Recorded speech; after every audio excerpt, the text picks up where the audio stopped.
our Chairman of Council, Dr. Masuka. I want to recognize the Vice Chairman of Council, Mrs. Mzite, and all the council members who are here present. I also want to recognize our Vice Chancellor, Professor Mafumo, our Pro-Vice Chancellors, our executive here present. I also want to recognize the deans of faculties, chairmen of departments, directors of institutes, colleagues, ladies and gentlemen. It is indeed an incredible and an overwhelming occasion which we have.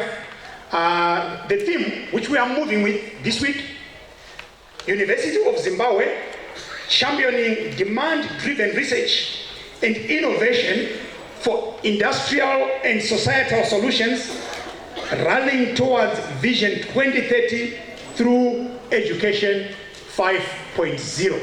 It's a mouthful, but if we deliver on that, then we would have actually delivered. Just a few housekeeping issues before I call upon Professor Moyana, our Pro-Vice Chancellor, Academic Affairs, to come and lead the first session. We have got our ladies. Our ladies, if we go out of this door over here, then immediate right leads to the ladies, or you can go outside, then you see the first door to your right, that's the ladies. It's adequately leveled. And for the gents, you go all the way outside, keeping on to your right. Please look for the second door, which is also adequately leveled, gents. So that the ladies is the first door to the right, and the gents is the second door to the right. Otherwise, at this juncture, let me call upon Professor Moyana to come and lead us for the first session. As she comes, maybe also a round of applause to the UZ Ensemble. UZ Ensemble. That was actually a combination of UZ students who were entertaining us, maybe a bit loudly, depending on whether you're a nightclub type of person or not. It was a bit loud for those who probably do not frequent nightclubs. Sorry for that.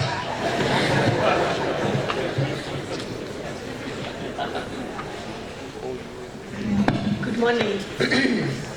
Good morning, everyone. The Chairman of Council, Dr. Masuka, the Deputy Chairman of Council, Mrs. Mzite, the Council members here present, the Vice Chancellor of the University of Zimbabwe, Professor Mafumo, Pro-Vice Chancellor, Professor Mbowa, Executive Deans, Executive Directors, Deans here present, Chairpersons of Department, students, ladies and gentlemen, invited guests, all are welcome. You're all welcome, but my job is not really to welcome you, but to introduce the Vice Chancellor who will do the welcoming and who will do his speech. I have a longish introduction because some of you are meeting him for the first time. You've heard so much about him in the paper during his appointment, and you just wonder, there are many professors in Zimbabwe, and he became the favored one to become Vice Chancellor of this esteemed institution, University of Zimbabwe. So I want to introduce him to you correctly. And so bear with me, lend me your ears, and you will, by the time I'm through, you will see his merit and how he became the Vice Chancellor of the University of Zimbabwe. Professor Mafumo is a full professor of soil science, tropical agrosystems ecology, and climate change adaptation. He holds a Doctor of Philosophy degree in soil science from the University of Zimbabwe, Professor Mapfumo is internationally renowned academic, scientist, and policy advisor, known for his exceptional strength in critical and strategic thinking, and has contributed immensely in the design and implementation of scientific research and innovation programs in Africa and beyond. Professor Mapfumo joined the University of Zimbabwe as a lecturer in the Department of Soil Science and Agriculture Engineering on completion of his PhD degree in 2000. Due to his excellence in research and academic scholarship, he had a rare feat of being promoted directly from lecturer to full professorship. And thus, Professor Mapfumo is a recipient of the Rockefeller Foundation Young African Careers Award 2001 and the Stellenbosch Institute for Advanced Study Fellowship 2014, among other research fellowship awards. His scientific expertise specifically covers areas that include soil carbon and integrated soil fertility management, biological nitrogen fixation, soil geometry, geochemistry, applications in agriculture and health, agroecology, climate smart agriculture, agrosystems analysis, and innovation research and extension approaches for sustainable agricultural development. He has contributed immensely to global body of scientific knowledge and scholarship, publishing over 150 refereed articles in regional and international journals, including book chapters and keynote papers. I might add that in this university, you have to have 35 and above publications for you to be recognized as a or promoted to become full professor. And Professor Mapfumo is 150 and counting. Driven by his passion for people-centered, impact-oriented research and evidence-based policy making, Professor Mapfumo is a co-designer and co-innovator for a number of technological approaches and concepts driving agricultural development in Africa and other parts of the world today. These include the integrated soil fertility management approach, the learning center concept, integrated agricultural research and development approach, and the indigenous legume fellowship concept for biological management of soil fertility. Prior to his appointment as Vice Chancellor of the University of Zimbabwe, Professor Mapfumo served the University of Zimbabwe in various academic and administrative capacities. He was acting Vice Chancellor August 2018 to June 2019, Chairman of the UZ Research Board 2014 to 2018, Senior Proctor 2015 to 2016, and member of the University of Zimbabwe Farm Board of Management, among other regular departmental and faculty boards and committees of the university. At the national level, Professor Mapfumo has contributed to a number of national strategic policy documents that include the development of Zimbabwe's first national climate change response strategy. He is a member of several boards that include the National Manpower Advisory Council, for which he is chairman, the Zimbabwe Staff College Control Board, and the Zimbabwe National Army Schools Welfare Trust. He has served lead expert for geospatial science applications in agriculture, mining and health under the government of Zimbabwe's 100 to 200 day projects implementation under the Research Council of Zimbabwe. At the regional, international and continental level, Professor Mapfumo was international soil scientist for CIMIT International on secondment from UZ 2006 to 2012. He also served as regional coordinator for the Soil Fertility Consortium of Southern Africa, which he co-founded and brought together regional university, international research organizations, private agro companies, NGOs, and government research and extension agencies, farming communities and policymakers in Malawi, Zambia, Mozambique, Madagascar, and Zimbabwe, with a focus to develop and promote technical and institutional innovations that enhance contributions of integrated soil fertility management, research and development to sustainable food security and livelihoods in Southern Africa, with a deliberate focus on improving the capacity of individual scientists and national agricultural research and extension institutions to conduct quality and impact-oriented research at different levels. Professor Mafumo championed SOFEXA's contribution to academic programming and administration in participating universities. Through SOFEXA, Professor Mafumo successfully led several multi-country, multidisciplinary research for development projects in which the University of Zimbabwe collaborated with regional and international universities and research organizations, notably from Europe, America, East and West Africa.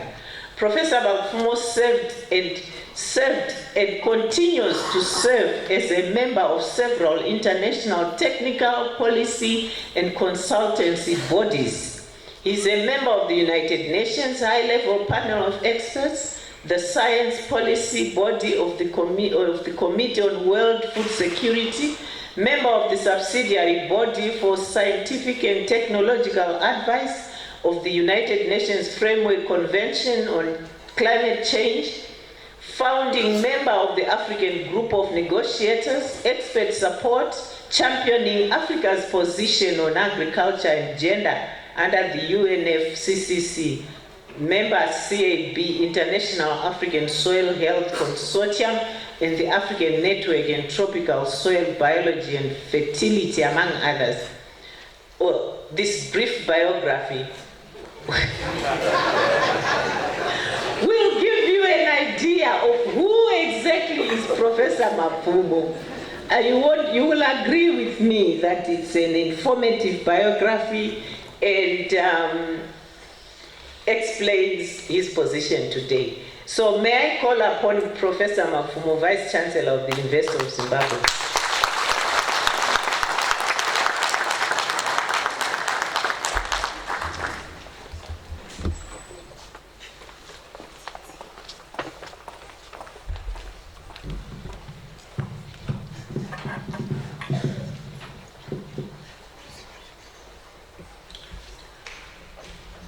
Director of Ceremonies, I also want to acknowledge, thank you very much, Vice Chancellor, Professor Moyana. It's the first time that I've allowed people to say at length what we do. Normally we just do. All right. Chairman of Council, Dr. Masuga, the Vice Chairperson of Council, Mrs. Mzite, members of Council here present, the Pro-Vice Chancellor, the Academic Affairs, Professor Mayana once again, Pro-Vice Chancellor, Strategic Partnerships and Industrialization, Professor Mboa, the Executive Director for Research and Innovation, Professor Mtambanengwe, the Director of Quality Assurance and Professional Development, in absentia, still at the hub, Professor Jiganda, the deans of faculties here present, directors of institutes, officials from government who might be here present, chairpersons of departments, our professors, our esteemed captains of industry here present, members of staff from the university, our invited guests, ladies and gentlemen. My task is not to welcome you. I will allow the authority of the university, I'm head of the institution, but I will allow the authority of the university to welcome you. Mine is to give the setting and say what is our objective this week. And that's what I'm going to present. What is the research week? I think the research week is a week that we've set aside as an institution to say all the time people are at the university. People are wondering whether you're a student, whether you're a member of staff, whether you're a visitor, whether you're a person from commerce or industry interacting with the university. They always ask, what are you doing at the university? So what do professors do? So what do students do? What do we get from the university?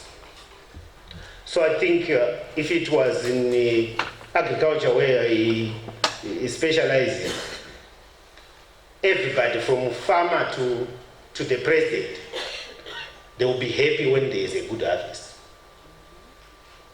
Do you agree? Yes. Right. So everybody from commerce to industry to society will be happy if there is a good harvest from the university. So this is the day when we are supposed to celebrate either our potential to harvest or our harvest, if I can put it that way. So that explains the first slide. Next.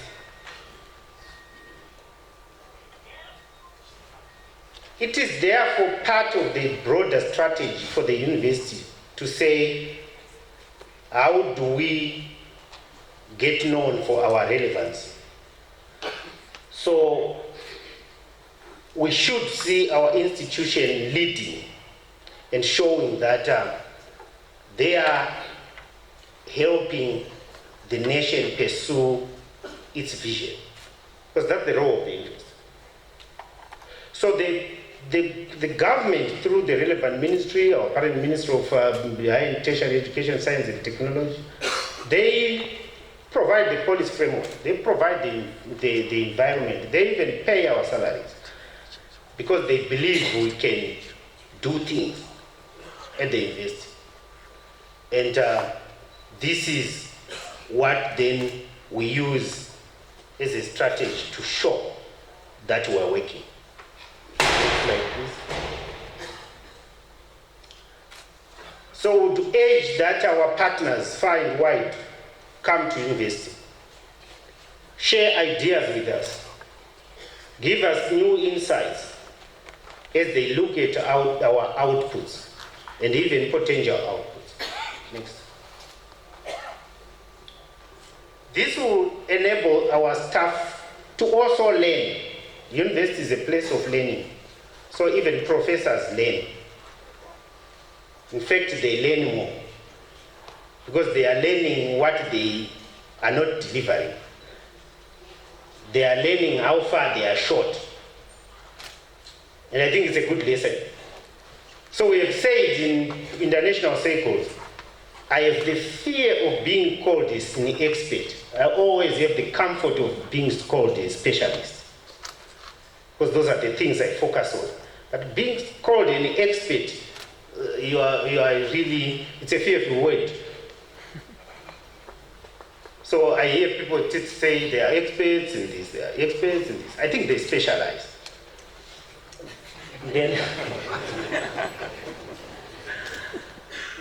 Then we also allow the public to interact with the students, challenge our students, challenge our professors, and maybe show us also your problems. Share with us.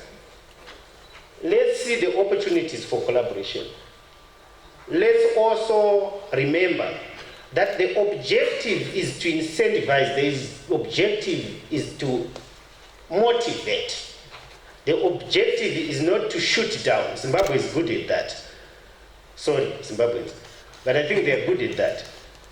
They look at what has not been done. They don't look at what has been done. So I think we want a change of culture where people look at what has been done.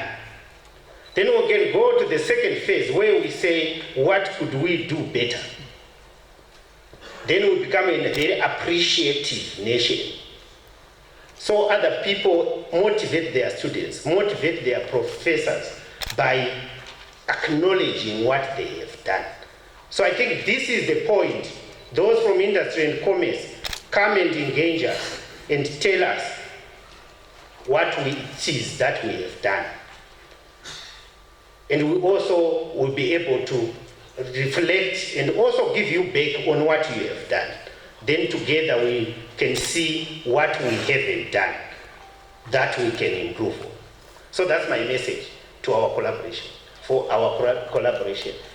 Then this is also the opportunity to then reward, give a reward on people who have done well.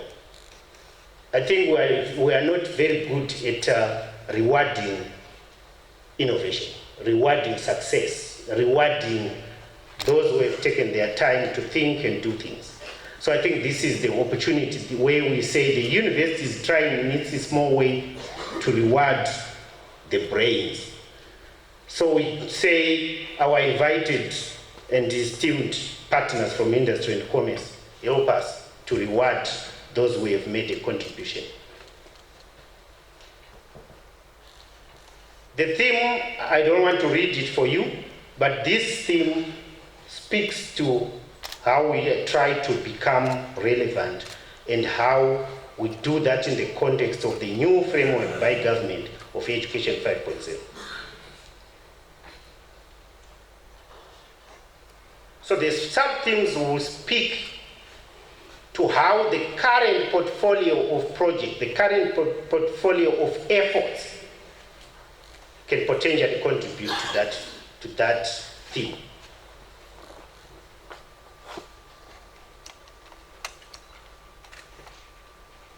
So the major events for this research week, we knew we were struggling to meet the targets, but we had the resolve that we would meet the target and enable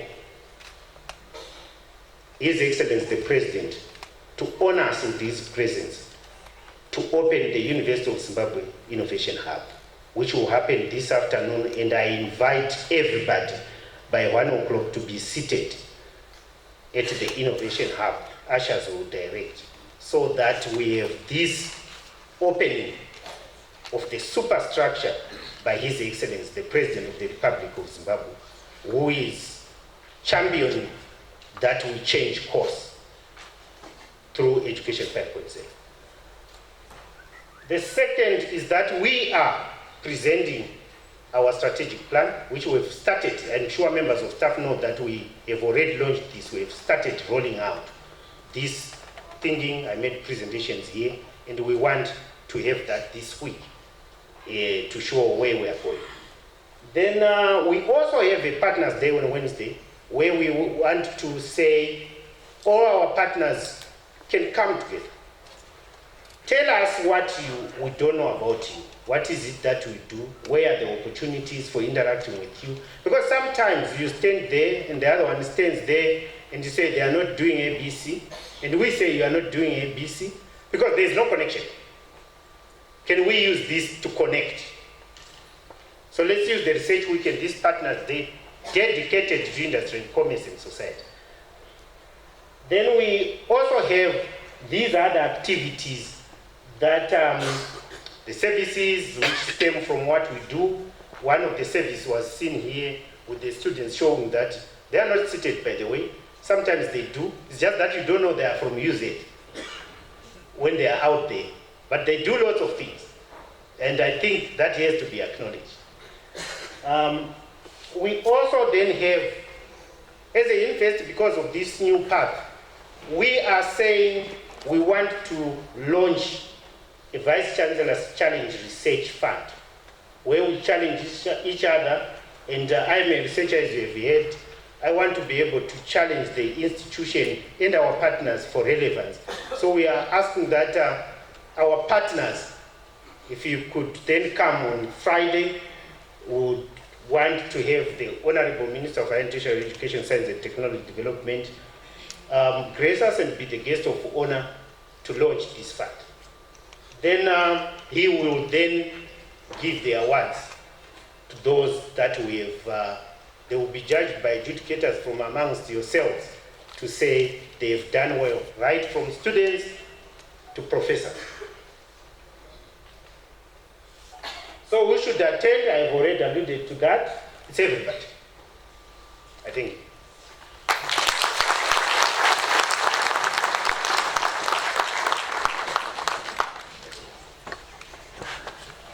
So I think with saving the sole of my director's shoes, I think I will move to the next stage, and we want to humbly invite our chairperson of council, Dr. Masuka. I don't want to be late to introduce Dr. Masuka, but Dr. Masuka is a practical person in the industry. He's a fundi. He has led many boards in the country. He has advised many institutions in the country, but we only primarily say he advised the University of Zimbabwe, so he's ours. But you know, that is the CEO of the Agricultural Society, which has been running very well. So when you go for the agricultural show this time, you know that it's part of his works. And I think I want to say he has taught us one big lesson. He is very punctual and very precise in his execution of duty. And therefore, I think that's a very big lesson we learned from him as council, as university executive. And I want to welcome you to give your welcome remarks.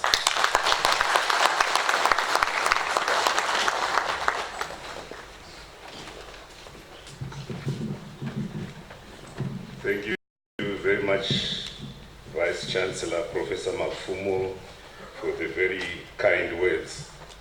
I've been, over the past week, lumbered with all these pleasantries that I do not deserve.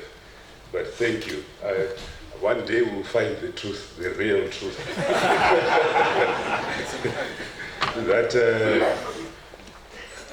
I studied here in the early to mid-80s in agriculture, and then 1990 went to biological sciences, attempting to respond to a university fellowship. I don't know whether you still have those.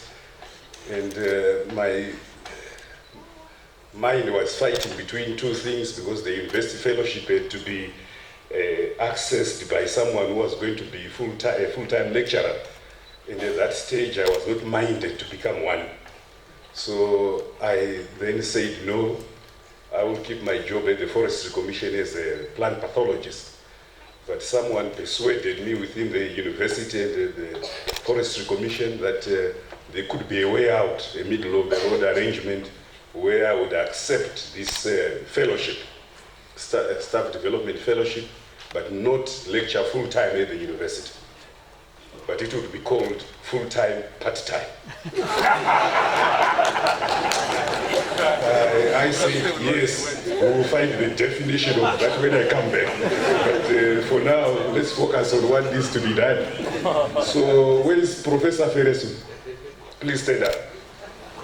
So that lady there was chairperson, thanks Prof, chairperson of the Department of Biological Sciences when I became a student, an MPhil student.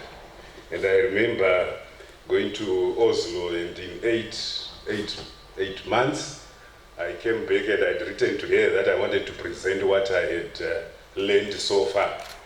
And in that 8 months, I had a proposal that I no longer wanted to pursue an MPhil, but I wanted this upgraded to a DPhil, which Professor Feresu and the rest of the team there generously agreed to. So I owe something to this university. 1.5 years later, I graduated here with a DPhil, and I remember vividly, was it 1992 or so?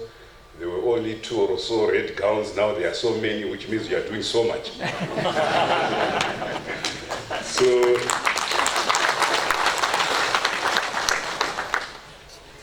I'm a son of the soil here.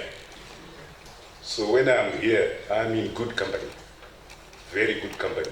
So please feel free to interact, say as much as possible, so that together we can get this university to change course, as highlighted in our radical strategy that Professor Mapfumo will present later during the week. So, Vice Chancellor of the University of Zimbabwe, Professor Mapfumo, the Vice Chair of Council, Ms. Muzite, Council members, there are Vice Chancellors of other universities here present, the University of Zimbabwe Pro Vice Chancellor Academic Affairs, Professor Moyana. I can't not say this. Professor Moyana displayed something that I wasn't aware of. She was talking about research in pedagogy and all that, and I was saying, what is this? To be doing this kind of research, how did it become relevant? But over time I realized that if you don't catch them young at that stage and orient them correctly, then you have lost a generation.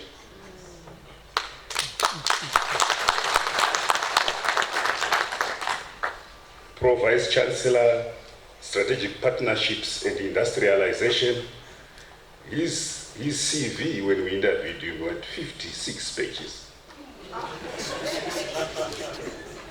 Publications. And I was saying, so when we see this candidate for the interview, we must see a chap with red eyes. Because there is no way you can, at that age, have published so many. You must have lost sleep and lost more sleep, so that must only be manifested in very, very red eyes. But it wasn't. Professor Boa, the Executive Director, Research and Innovation, the Executive Director, Quality Assurance and Professional Development, the University Registrar, BESA, Librarian, Deans of Faculties, members of the University Senate, chairpersons of departments and directors of institutes, captains of industry and commerce, staff, students, colleagues of the University of Zimbabwe, distinguished guests, ladies and gentlemen. On behalf of the University of Zimbabwe Council, I warmly welcome you to this event, marking the official opening of the University of Zimbabwe Research Week for 2019. This Research Week is an annual milestone event to highlight and demonstrate our unfettered commitment to research and innovation. This year, we also recognize and celebrate the value of strategic partnerships and the importance of our university alumni. Distinguished guests, universities face the challenge of relevance owing to the multiplicity of challenges facing nations. As citadels of knowledge, universities have recently been challenged to be closer to industry and society and to proffer practical solutions to the many seemingly intractable problems that our nation faces. Ladies and gentlemen, as you may be aware, the university, through its various faculties, its college, institutes and directorates, has been conducting research in an effort to address national challenges for many years, if not decades. But most of the research output has remained locked somewhere in our minds, in dissertations, in theses, and journal papers. With the introduction of Education 5 by the Minister of Higher and Tertiary Education, Science and Technology Development, universities have been challenged to be at the forefront of innovation and industrialization through generation of critical knowledge products, discoveries, technologies, and innovation to transform industry and society. This Research Week, therefore, clearly is evidence that the University of Zimbabwe is primed and ready for the challenge and has the capability and capacity to generate solutions for industry, for commerce, and for the society. And as chairman of the University of Zimbabwe Council, and having been a researcher, I dare say now at this stage that I will not say how many papers I have published after what I now know that some individuals have done here and what many more of you there have done.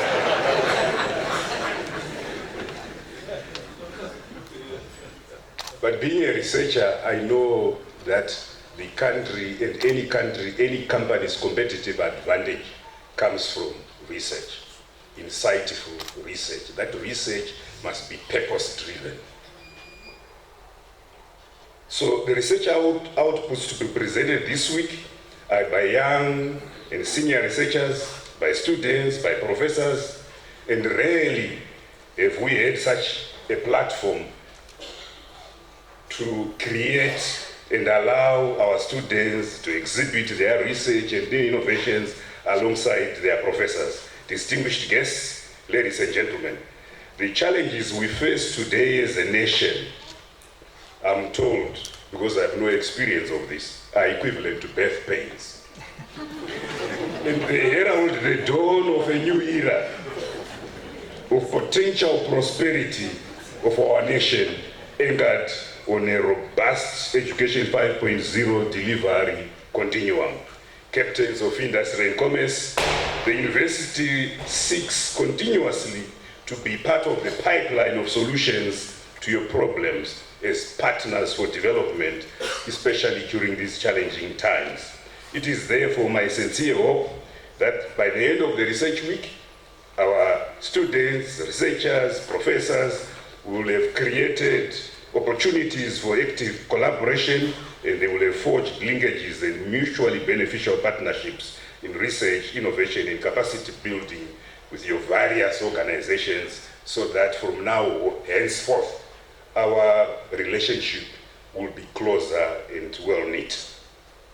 To my university colleagues, the Council expects the University of Zimbabwe students, researchers, lecturers, professors to identify new areas of research and other topical issues to inform and shape the university's strategic thrust of programmatic teaching and training as is outlined in the new strategic plan 2019 to 2025.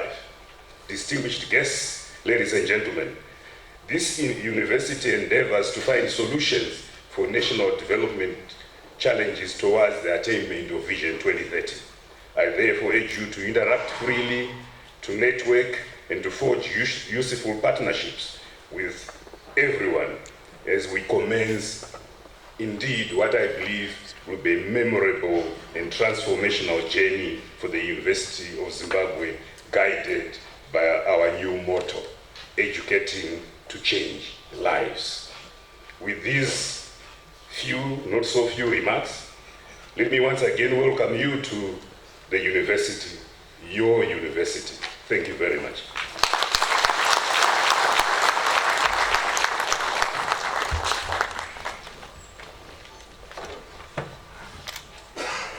Thank you very much, Chairman of Council, and thank you very much, Vice Chancellor, for the remarks which we have heard so far.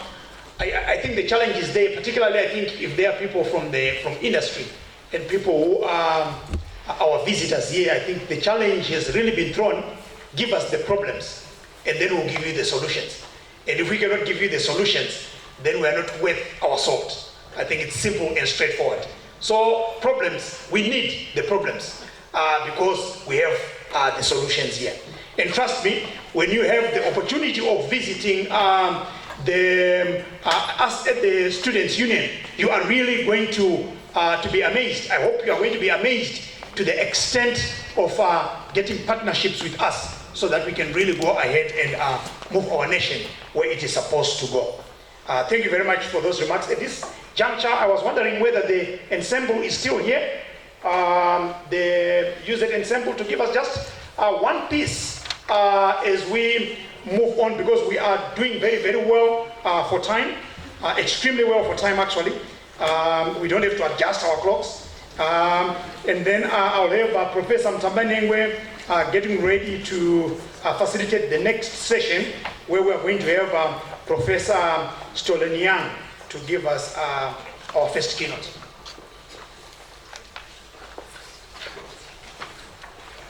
I don't know what ensemble means in Shona. Si kuti kungobatanidzwa batanidzwa. Urupu. Saka urupu wapayuze wakutipa a bit of entertainment.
Good morning, ladies and gentlemen.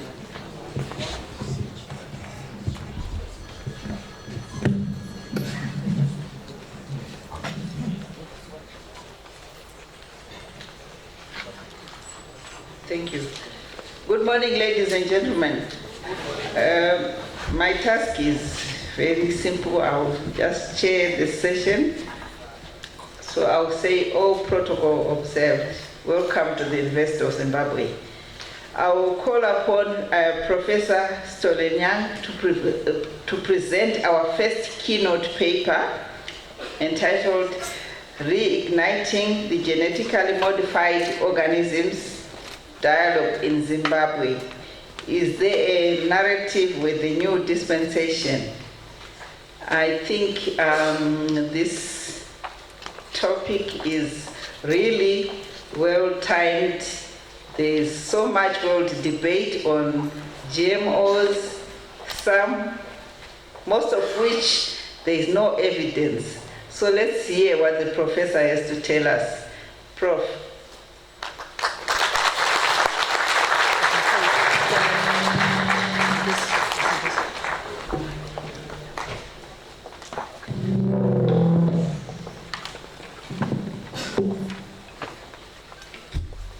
Good morning, and again, our protocols observed, I guess.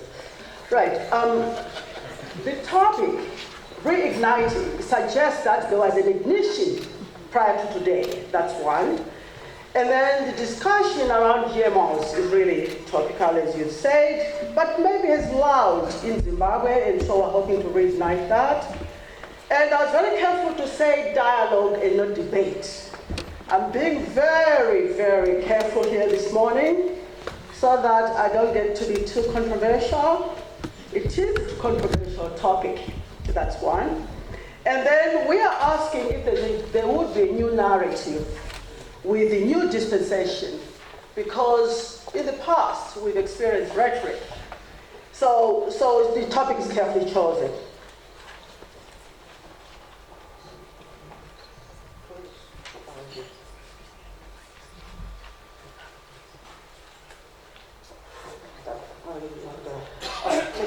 So my outline, very briefly, very quickly, I don't have much time, is I'll dwell on the definitions, then go into the constraints very quickly, and those by extension speak to the opportunities that come with it. Then I will talk about the regulatory landscape, which tends to be controversial for sure. It's global and it's got its tenets, and countries tend to sign to these some of these conventions without actually knowing what their responsibilities are. When you really stretch the system, then you find that there's challenges there, so I'll speak to that. And very quickly delve into a case study that we did, and again very briefly, it won't be the entire case study, but just briefly to give you a taste of what we were recommending to government at the time, and then from that we'll speak about the recommendations. So the definition of biotechnology, and I've put several terms on there. Biotechnology is the use of biological systems to create goods and services. I think the word goods and services is really resonating, will be resonating in this research week, because we're talking about Education 5.0. So, but be aware that in 1992, 25 years ago, 30 some years ago, we were already talking about goods and services. That's why. And at some point, it seems like the wheels came off. So the use of biological systems to make goods and services, this can be made traditionally with your mahewu, your wines, chibuku, cheese, and so on, and bread making. And there again, it could be made by modern biotechnology, which is the genetic engineering defined by several terms that I've listed here. You can be putting exogenous DNA from outside, from any source, into a cell, and the whole variety of cells that you can put it into. One could be the bacterial cell. You experiment always starts in the bacterium, and then moves to your favorite organism. Are you transforming plants? Are you changing plants? Are you genetically engineering plants? In which case, your experiment starts in a bacterium, and then goes to the plant. Are you engineering human cells? You go from bacteria to the human cell, etc., etc. So those are the cellular systems. And so there's people who can talk about genetic modification, because you're modifying the genome. But you could modify the genome through this exotic way. I'm talking about the modern biotechnology. But there again, you can modify the genome using nuclear radiation, for example. So that one is much broader than that, the GMO that we're talking about in this room today. Then you can actually genetically engineer, in which case you're cutting and pasting genes in the test tube, in the lab. Again, the same concept. The same concept could be referred to as genetic manipulation, because you're actually manipulating the genome, okay? And there again, it can also be referred to as transgenesis, because you're moving a gene in trans from elsewhere to this other genome. So transgenics. And within here, that's where actually the controversy becomes alive, because you're crossing the species boundary, you're crossing the taxonomic boundary, and that causes controversy. And that's where the controversy is in this area. Okay, so modern biotechnology, therefore. Very quickly, and key and central to this endeavor, therefore, is this molecule, the double-stranded molecule, cerebral-like structure molecule, which is the blueprint of life. But interestingly, on this biosphere, this blueprint of life is determined by 4 alphabets, A, C, G, T. Be it in a frog, be it in a bacteria, be it in a human or maize plant. And because of this commonality of the alphabet, this is why the switch and movement becomes quite leveraged. And that's the whole key activity where the genetic engineers converge around this molecule, because it's a common alphabet, and therefore you can switch genes. And once you switch them, you can't really tell where they came from elsewhere. But that's part of where the controversy comes from.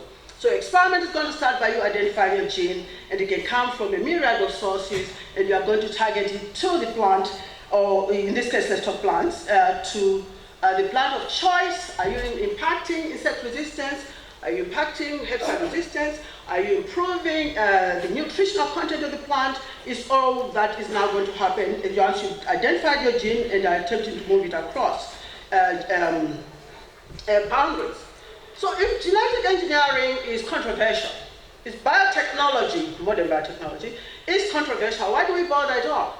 We bother because we recognize that there's an impending increase in the population of this world. The global population is projected to reach 9 billion by 2050, and therefore we must be thinking of alternative food sources, increasing food sources, and it's not just going to be carbohydrate sources. It must also be nutritionally healthy. Therefore, we're looking both at quality and quantity of the increase of food that we project for this growing population. We recognize that the area, the arable land that is available is shrinking due to soil erosion. We heard about soil chemistry earlier. So soil erosion, the pollution that comes with it, and indeed the other myriad forms of land use that we are experiencing now. For example, there's a lot of concrete going up. So we are actually devoting a lot of our land to that as well. So that's shrinking the arable land that is available. And then related to that, therefore, is actually there is an increasing shortage of fresh water. Fresh water for drinking, fresh water for irrigation. Related to that, therefore, is going to be recognition that climate change is here to stay. We already experienced Cyclone Idai this year. It really brought us to our knees. So climate change is real. In terms of agriculture, we might be looking at actually increasing and developing newer varieties that are going to respond to the challenges and demands, therefore, of climate change. And of course, also recognizing, if you look around Harare, we all had to look at our petrol tanks before we came here today, because really we recognize that fuel is diminishing. Fossil fuel are being diminished. And so why biotechnology? Biotechnology is one of those spanners in your toolbox, therefore, that might help address this situation. We're not saying it's a silver bullet, because the moment you say that, there's controversy, but there's enough examples to show that it has actually, certain products have already been realized and are working to fill the gap. Very quickly, here are new products. If you give apples, you slice up a good mom, you slice up your apples and put them in your son's lunchbox to go to school. And by lunch break, they are brown and then sort of essentially embarrassed to open that lunchbox and eat those apples. But now, genetically engineered apples are here. They're known as Arctic apples, where they're non-browning, and therefore they last longer shelf life. Therefore, you are arresting the post-harvest losses and all of that go with some of these interventions. And related to that is the innate potato, and again, that has been genetically engineered for several things, including non-browning, and also reducing the level of acrylamide that actually exists in potatoes. Acrylamide is a neurotoxin. But where I come from in the Department of Biochemistry, acrylamide is a very nice medium that we use to separate both nucleic acids and proteins. And the other thing that has been engineered into potatoes, therefore, is actually a resistance to potato blight, and also an alteration in the sugars, reducing sugar that are in the potato, again to help it function much more and last much longer, improve shelf life and quality. Very quickly, I want to go global now and speak to some fairly oldish data, but the reason I put it here is the turning point for Brazil. Here's the landmass for Brazil. And look at the arable land. Look at the Brazilian population. Look at the arable land. It's essentially the land that is available for farming is very little, and half of that land has already been devoted to biotech crops. And then within that, Brazil was very key and strategic. They responded fairly early and fairly quickly. Why? Because there were the performance of GM soya was making the rounds in other neighboring countries. So the GM soya got into Brazil illegally, and their government had to respond very quickly. What else did they do? Very quickly, they did several things. There was an institutional strengthening of Embrapa. Embrapa is the DR and SS. Department of Research and Specialist Services that we have at the Ministry of Agriculture, and in here that's Embrapa. And Embrapa actually very quickly with its Biosafety Board, CTNBO, they call it, very quickly evaluated and approved 14 events, GMOs. Some of those 8 took a longer period to approve, but in 1 year they already did 6. So NBA, how many people do we employ in NBA? How many events have you approved in a year? So we must be very leery that this activity does not become too expensive. So we must match the activity with that. How else did Brazil do it? They decided their product streams. And they did so in three avenues. One was through the private sector, with them actually putting half of the arable land in Brazil under cultivation with adapted GMOs. And then the other was with public-private sector effort between Embrapa itself and BSAF. And then the other one was Embrapa itself. Do you know that Embrapa's budget at the time was $1 billion? Can you imagine a live and dream DRNSS having $1 billion budget annually? What will our agriculture look like? I really would like to dream with you today. And then when that happens, you find that you actually begin to weigh the costs. The opportunity cost versus the actual impact that we maximize doing that. So technology does come and bring a very good development. Very quickly, the list down here is other African countries and their products. Some of them are being trialed, some of them are being approved and commercialized. And Zimbabwe is not on this list. And Zimbabwe's journey started more than 25 years ago, talking about goods and services. What happened in Zimbabwe? What happened? Let's move on. Very quickly, here is pod borer resistant cowpea. This is an effort that I've been involved with. But guess what? It's next door in Malawi. It's not in Zimbabwe. And I worked long and hard for this product. Here is bananas. You don't want the charred bananas on your left, because these are orchards. This is an orchard. This is around the Great Lakes around the Lake Victoria. And if a farmer woke up with his entire orchard charred like that, they're going to be waiting a good 3 years to replant those bananas and realize a yield. So the genetically engineered banana, engineered for Xanthomonas campestris, is on your right, and that is available. Excuse me. And then what we have here is cassava. Look at the leaves. On your left, yes, on your left, you have the crop decimated. Severe symptoms on the leaves, and then on your right is the genetically engineered product. This was done by the GRNSS of Uganda.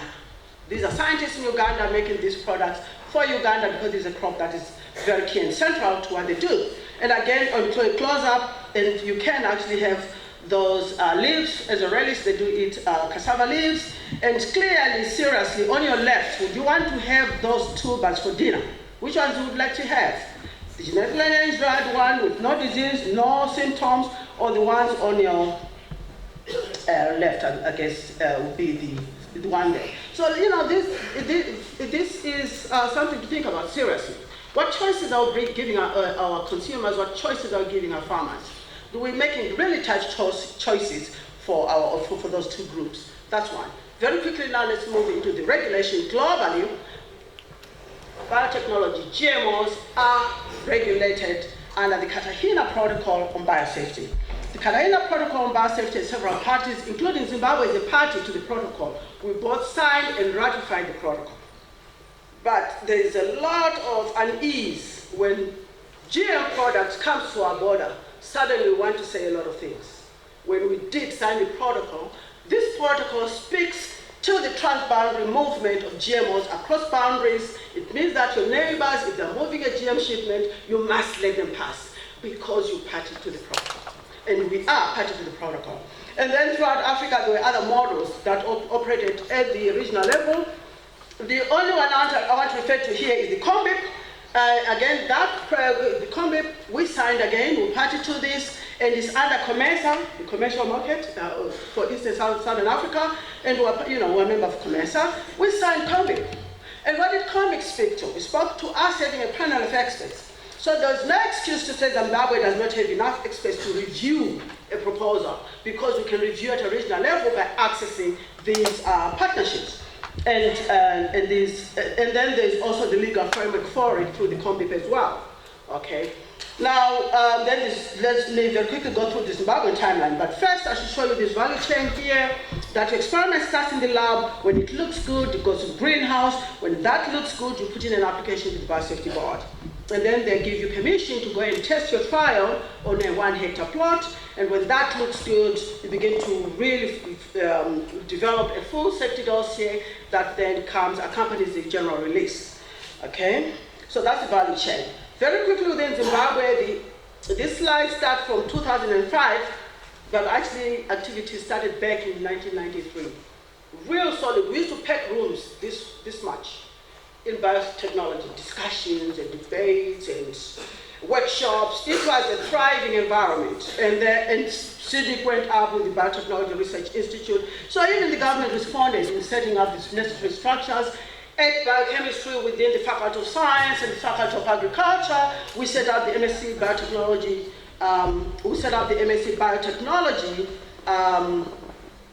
Program. Did I bump something else? Is anything about that? Oh, okay. Oh, this one. Okay. We set that up. Then what happened? Again, related to that, there was the National Biotechnology Policy. If you read that policy, it's so enabling, you'd wonder why we're having this discussion. Our policy is so enabling, it's amazing why we're having this discussion. We've even conducted trials on both BT cotton and BT maize in this country years ago, and the data was very good. The product performed. But then there was a time when the providers moved to countries like Malawi. But separately, independently, nobody knows where the GM moratorium came from. There was never a day I recall that an announcement was made that we were now going to have. But the thing just happened on us, and there was serious pronouncement, and lo and behold, we have a GM moratorium on GMOs right now.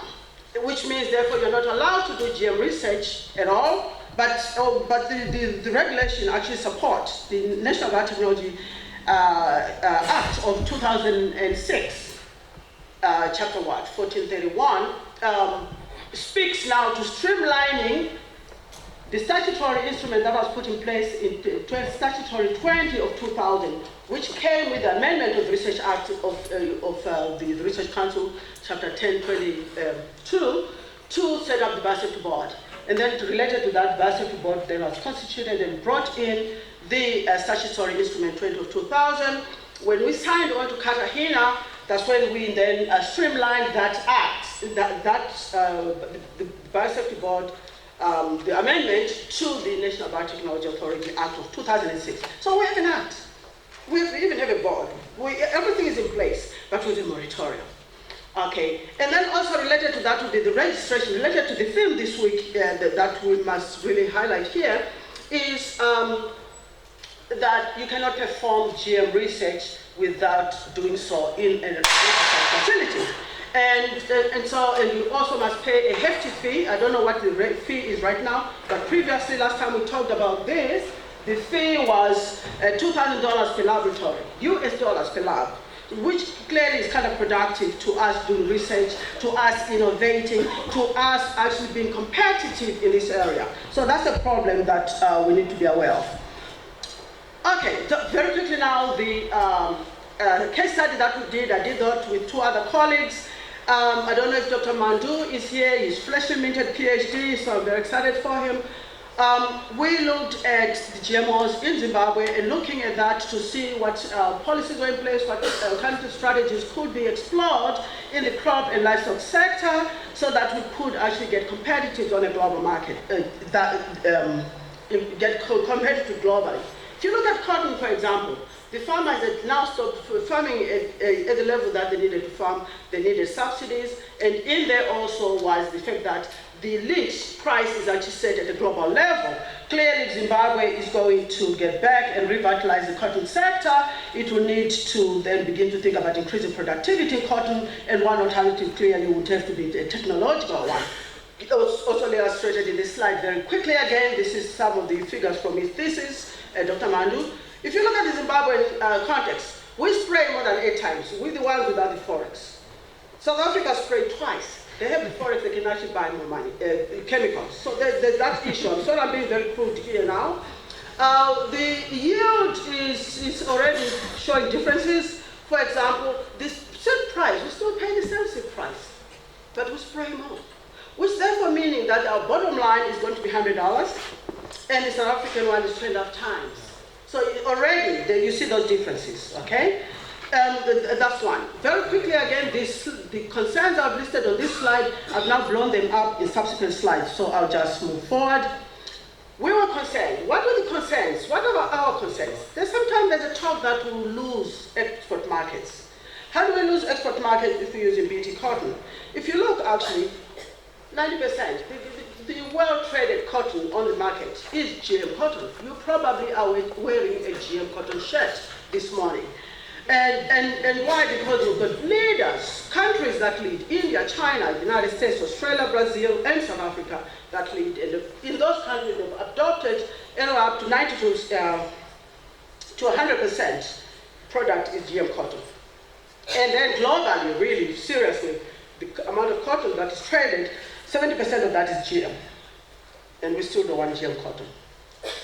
You come in here and then you ask, are multinationals going to take over our seed supply? No, they cannot. They cannot take over our seed supply because we're already practicing it. We're already actually improving our own local adapted varieties. So if new genes were to be introgressed into this, they are going into our local adapted varieties that we control. So again, that's really not an issue. And if you come in here as well, and the other issue that is often raised is that biotechnology is expensive. Yes, it is. But maybe you should look at your activity as a business. Cost everything you do around that. Then you begin to speak to these numbers that I want to share with you. If you look at the maize seed, yes, it costs more. There's $30 more incremental cost per hectare of the GM cotton. However, if you then use the technology, you are going to save $12 million in chemicals, because if you have the technology, then you won't be spraying, therefore you won't buy the chemical, therefore you save your $12 million. And then if you increase that and begin to realize the numbers, if you were just looking at increasing your production by, say, 400 kgs a hectare, that the country would actually realize $50 million right there. And then if we approach the numbers that India and China are enjoying, especially India at 1.5 kgs, then we can even exceed $90 million from just cotton, using technology. So our farmers won't be farming for insects. Now, and then what else do you do for the BT? That's safe for humans to use? Yes, it is. Why? We don't have receptors for it. It's a receptor. It's a lock and key mechanism. I cannot go outside and steal anybody's car because I don't have the key to their car. Lock and key. So here we don't have those receptors in our guts. In fact, our guts are acidic. The insect meat gut with the receptors is alkaline, day and night. And therefore you're going to activate that protoxin, cleave it and make sure that it's active, only if you own the insect meat gut. And when that happens, for sure it gives the insects diarrhea and they die from that. But it will not affect humans. You can eat kilogram quantities of it, it will not affect you because you actually don't have the receptors for it. Very quickly again, what about the byproducts from the cake? When you process your cotton, you will actually then have seed cake left over, you have oil that you can consume. Let's look to India, the world leader in BT cotton production. They produce 1.4 million tons of edible oil and they consume it. And it's now been 17 years and counting. We really are still waiting in peer-reviewed literature to see if there's been adverse effects in consuming that oil. None so far. And related to that is the seed cake. The seed cake is especially preferred, again, produced in large quantities, is preferred because it increases the butter fat, your milk fat in there. And it also increases the production, milk production in the dairy cows. So there we are, the Indians are doing it. Now, let's talk specifics, Zimbabwe. We did allude to the foreign currency earlier. Let's come back to this one. In 2014, Zimbabwe imported 4,000 tons of chicken from South Africa. South Africa equally exported 67,000 tons to the region, to countries like Zambia who said they don't want to consume GM, to countries like Angola who said they don't want to consume GM. But look at the adoption of GM products within South Africa. 80% of the maize is GM. 100% of your cotton is GM. 95% of your soybean is GM. Stock feed, GM. What did they feed those chickens that exported to us? What did they feed those chickens that exported to the region? So clearly we're asking our farmers to perform at substandard levels. We're really condemning our farmers to, how much time is that? How much time do I have? 2 minutes, Prof. Oh, okay, all right. So, and thank you. And related to that as well is Danish ham, a global brand. It will be on our sandwiches this afternoon. The pigs are fed on GM, soybean brought in from 2 leading countries in the world, Argentina and Brazil, exporting soybean to the EU. So Zimbabwe should not look to the EU and claim that they're going to lose the market because the Europeans themselves are consuming the GMOs. Okay, and related to that, therefore, were several recommendations that came out of that. Can we lift the ban? Can we begin to look at international best practice as we do this when we are assessing our GM reviews? Can we actually, for the socio-economic impacts, can we also begin to look at cost-benefit analysis? And then, so what's the way forward? I think we'll get an answer from the NBA. And with that, I'd like to, this is my brag slide. This is a book we published just recently, Unlocking Africa's Future, Biotechnology and Law. Please watch this space. It should be on Amazon anytime. So thank you.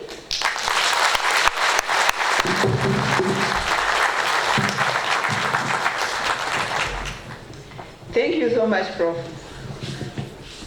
That's some food for thought for Zimbabwe. And I think you were very clear in telling the audience that biotechnology is not a new thing. We've been doing Maheu, Chibuku, all this time, and little did we know that that was biotechnology. Coca-Cola, even biotechnology. So it's the modern biotechnology which is the problem, at least in Zimbabwe. Am I allowed to say that? Yes, yes. Okay. So I'll give the audience just 5 minutes to interact with you, and maybe you can explain further on some of the gaps on biotechnology. I already see one hand. Yes, Prof. Thank you. Thank you very much. Thank you very much, Prof. This was very educative and interesting, but I noted in your conclusion, you said that we need a science-based decision. Because following up your presentation, I can see that the regulation came into effect just because people were frightened of GMOs, but there's good to GMOs. Then we need to work on the mindset of the regulatory authorities that there are certain things which are good for us. So I think that's, don't you see that that's where we need to start from the regulation, and so that we can repeal some of those regulatory draconian regulations that are affecting our markets. And then briefly, in Brazil, this was on honey. They were saying that the GMO plants, whatever, they were affecting the natural honey which they were producing. And they were talking against the GMOs. So there's a contradiction there. I don't know what will be your comment on that.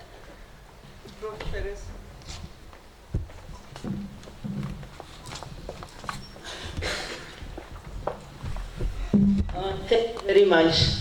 Thank you very much for the presentation. I just thought I would fill in a gap which you left, because we started doing biotechnology a long time ago. Some time ago, when I was still young, I was the deputy chair of the biosafety board. And I took part in, I actually wrote those first regulations in 2000. I just wanted to clarify that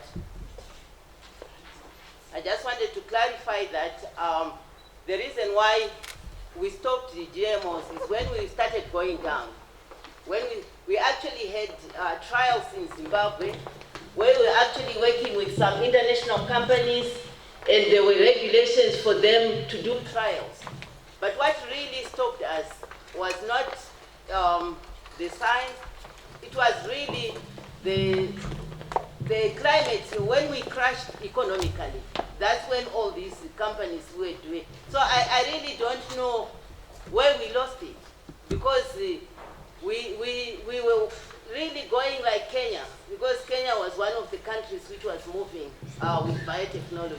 And Zimbabwe was there. Okay, but thank you, Prof. Let's be brief. Yeah, one of the reasons why, like BT cotton, the reason was the TRS and SS was saying that we would only just be looking at whatever causes bollworms, but the other insects would be increasing. So I think actually, as Zimbabweans, we should start working from where it was left, where we are looking at other, what will introducing BT cotton do to the other pests. I think that's... Thank you, Prof. We have one more, then she can respond, and then we continue. Let's hear it.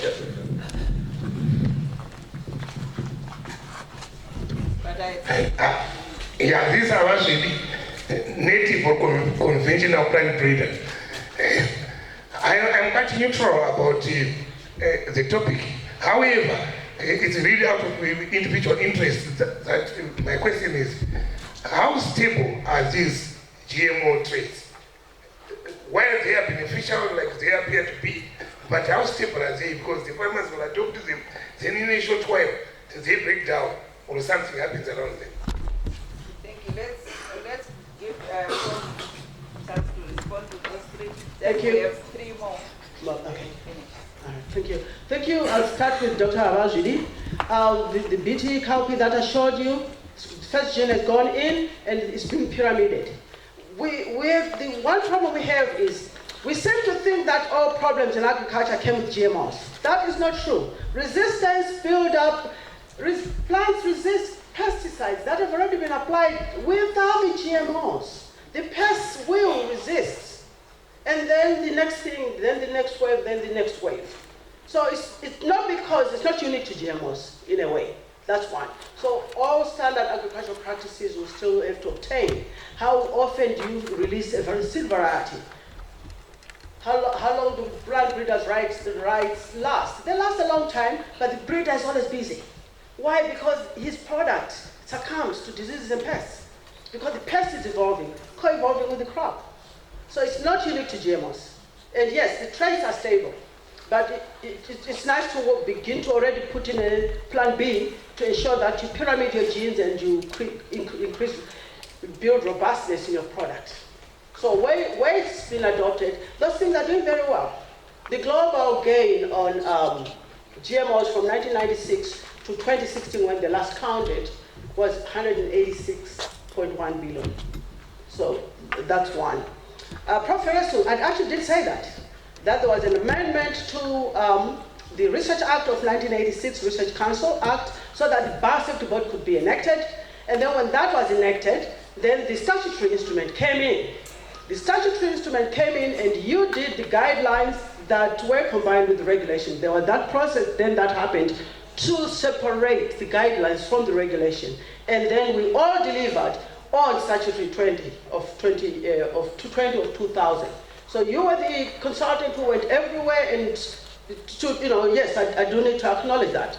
But because maybe I didn't really have time enough to do that. But historically, I recognize... My question was on the other pest at the end of my ramping. Yes. I was asking about what happens to the other pests when you have big photos. Yeah, you can still spray. Yeah. GRNSS was using as a... Why Monsanto was testing it, they were actually looking at what happens to the other pests. Mm-hmm. And I wondered how far it is going. Okay. In this discourse you are talking about the moratorium. Yeah, do you think the moratorium came about by that? You and I can speak to the history. No, this is informative. You and I can speak to the history of this. Our ancestors actually did plant BT cotton in 1994. We actually were ahead of South Africa, by the way. So they did, and then it was uprooted. But the way it's applied, the technology is very specific. The BT toxin is very specific to different insect classes. Depending on which class you're using, you select your gene. Is it a Cry1AB, is it Cry2A, or 1AC, etc., etc. So there's all those genes that target specific insects. And then, it also then is incumbent on the farmer to control for the other insects. Nobody's claiming that the other insects won't come, because it's not specific to that other group of insects. So, yeah. Professor Delusa, the issue on the bees dying from the honey from GMOs is not actually necessarily the GM, because it's the GM. The bees are dying because of the microbiome now. It's a totally different thing. What is the population of the gut microbiota within the bee that is killing the bees? The story goes beyond the GM pollen. Thank you.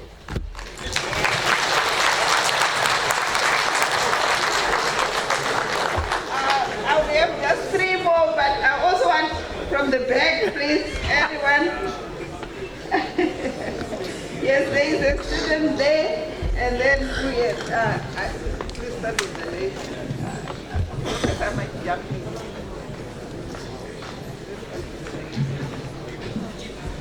Thank you very much for your presentation, Prof. Allow me to speak from a layman's perspective, a consumer's perspective. I have noted that GMO products, especially from South Africa, because this is the country where we go in, come in, it affects the health of the people generally. People tend to get very plump when they eat these foods. And even if you go into their shops, you find that the organic food is more expensive than the GMO foods. And when you look at their fruits, they tend to be sweeter than the natural fruits from a consumer's perspective. Thank you. Felicia? Thank you, Prof, for your presentation. My question is based on the browning of apples and the potatoes. After eating that potato or the apple, what stops browning? What else does it stop after eating it?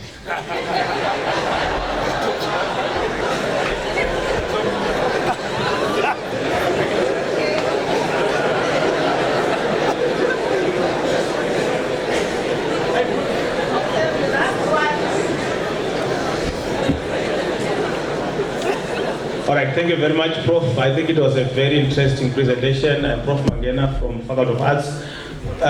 My question could be very pedestrian because of my area. But I just wanted to know, like what Dr. Magoni said, I thought you were going to allay the nation's fears on the health implications of the GMOs. I thought that's part of what you were going to do in your presentation. And then secondly, you talked about a new narrative, and I'm yet to hear whether there is a new narrative in the new dispensation.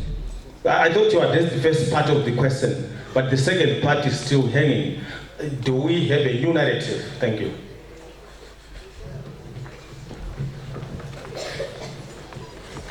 Thank you. I did speak to let me start backwards. Prof. Mangena, I did speak to the effects of, say, cotton.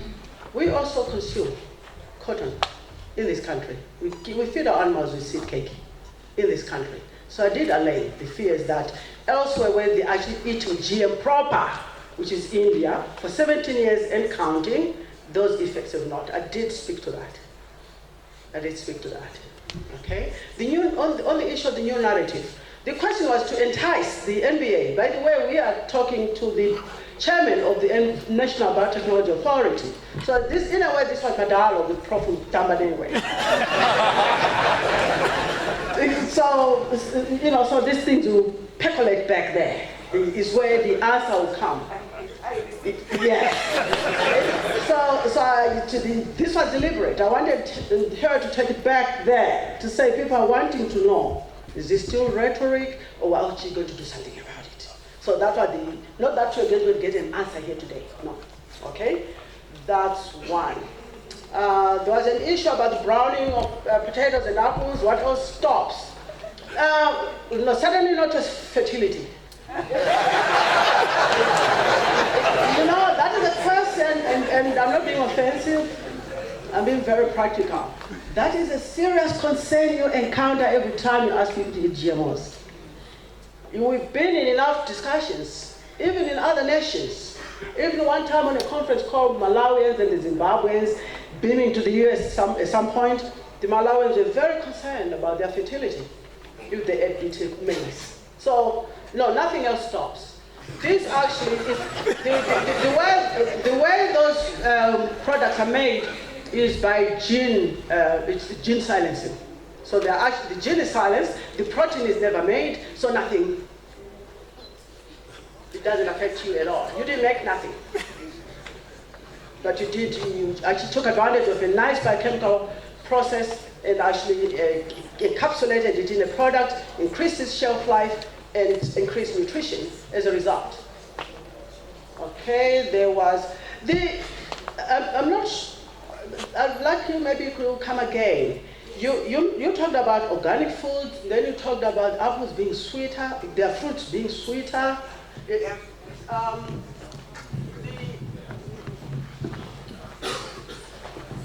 In their GMO modified chickens, whatever, they tend to be very fat, a lot of fat in it, and shaka sharp, sorry for that. And when you then want to buy organic food in South Africa, it's very expensive. And I think that's what makes part of our products here attractive. So, in your... Because they are organic still. Yes, we still have. Maybe it also goes to the reasoning why there's a moratorium. I'm also of the view that let there be choice in what you are doing. Choice in what you are doing. Because you're looking at here expansion and cost, but nothing much has been done in terms of health and preservation of what we have as indigenous foods.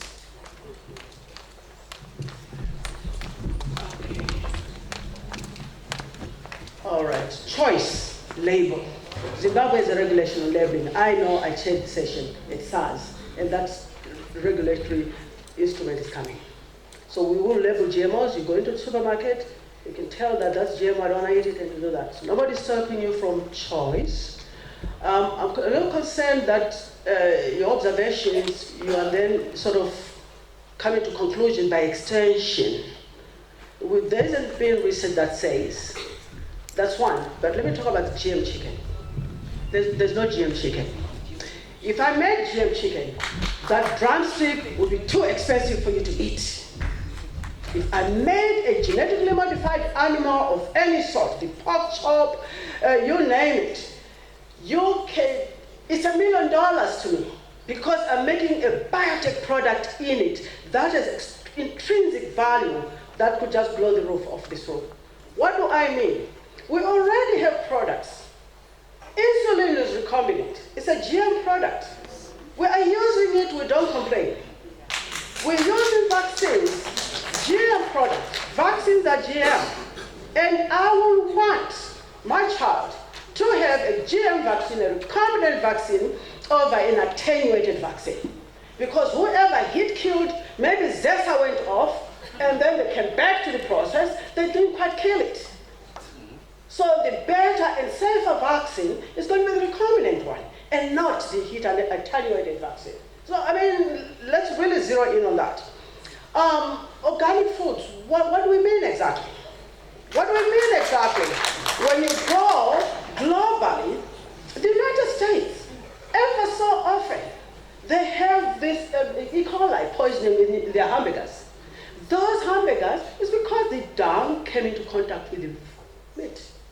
The dung that we say organic is good, therefore we're going to put that on our vegetables. So there is bacteria in our guts that then goes into the manure.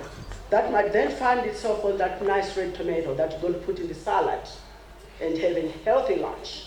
But if the toxic strain finds its way through the animal gut into the manure, into your tomato, we have a national disaster. We'll have a national disaster. So organic is not always what it's perceived to be. That's one. Please, please, please, there is no GM chicken.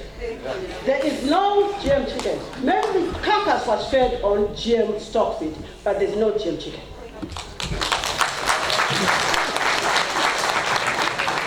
Thank you very much, Prof. I know that topic is interesting. I'm hoping we'll get more time at the end of the second presentation to get back to Professor. Yes, and there is no... As the chairperson of the Biotechnology Authority of Zimbabwe, there is no GM chicken. I can tell you that. So I will hand over to the MC, and then, yeah.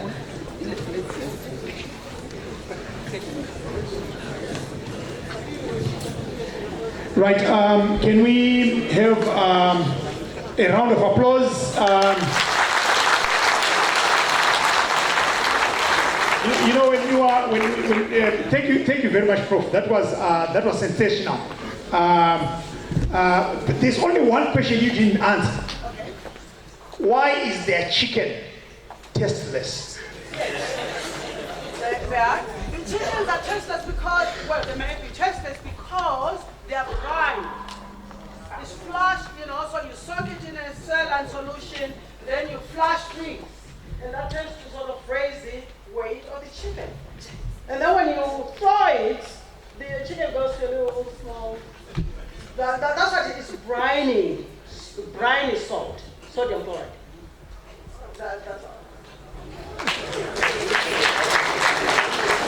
Thank you very much. So no sodium chloride in Zimbabwe, otherwise it becomes totally tasteless. At this juncture, can we have the user and sample? Are you guys still there? Can you just come and give us a good piece? Maybe something to do with food and eating good food.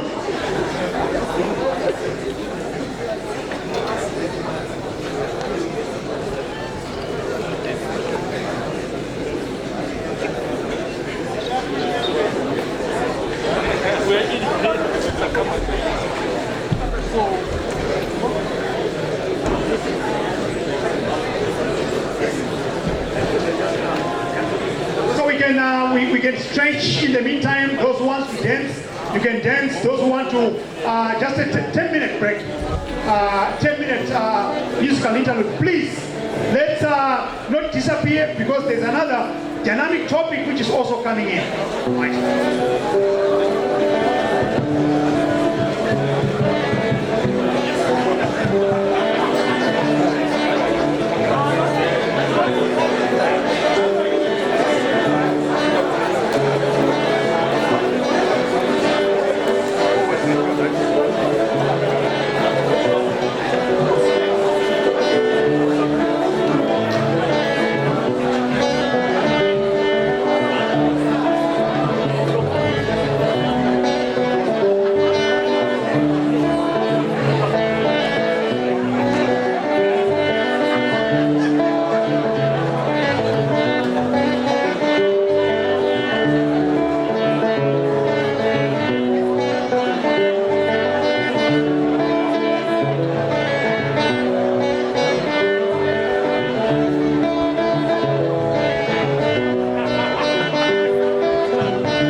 Departure.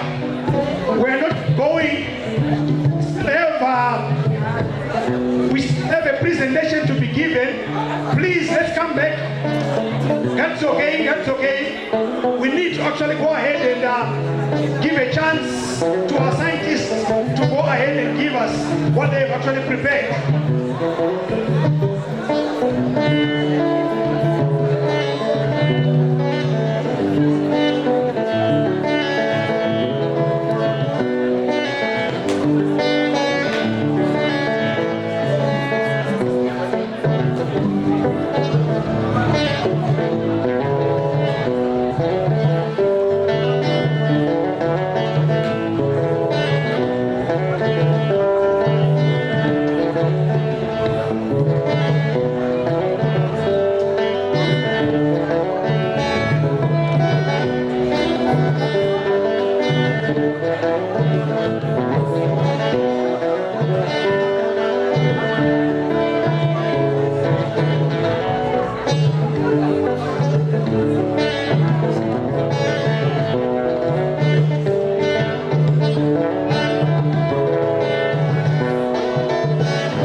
To lead us in the next session. Professor Tamanengwe. Thank you, Director. Our next presenter is Professor Priska Mugabe. She will give us or try to convince us how universities can be engaged in agriculture, not what? Agriculture is not business. There's an error there. Urban agriculture is not business as usual. I think that's what the title says there. So, Prof, the floor is yours. Thank you very much. I'll read the title again. We named this presentation, "The Engagement of Universities in Urban Agriculture is Not Business as Usual." And I'm presenting this discussion on behalf of colleagues from the Department of Animal Science. As mentioned, my name is Professor Priska Mugabe. Just to get us started, by way of definition, urban agriculture is the growing, the processing, and the distribution of food and other products through intensive plant cultivation and animal husbandry in and around cities. Related concepts to this would be food security, nutrition, sustainability, the environment, beautification, leisure, and social interaction. Indeed, in previous discussions, in previous narratives around urban agriculture, issues to do with the growing of crops has really been extensively discussed. So have been the issues of food security and nutrition. So it is not my intention today to revisit the issue whether or not urban agriculture does contribute to food security. But we want to take a different way of looking at the issues of urban agriculture in perhaps a more provocative way. The Nyanga Declaration of 2002 of the Urban Councils Association of Zimbabwe and the Harare Declaration on Urban and Peri-Urban Agriculture by Eastern and Southern African Agriculture and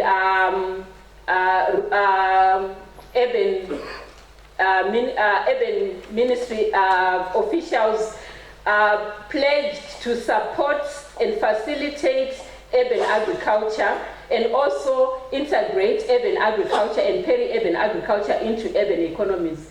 I make this point just to just illustrate that there is the official recognition of the importance of urban agriculture.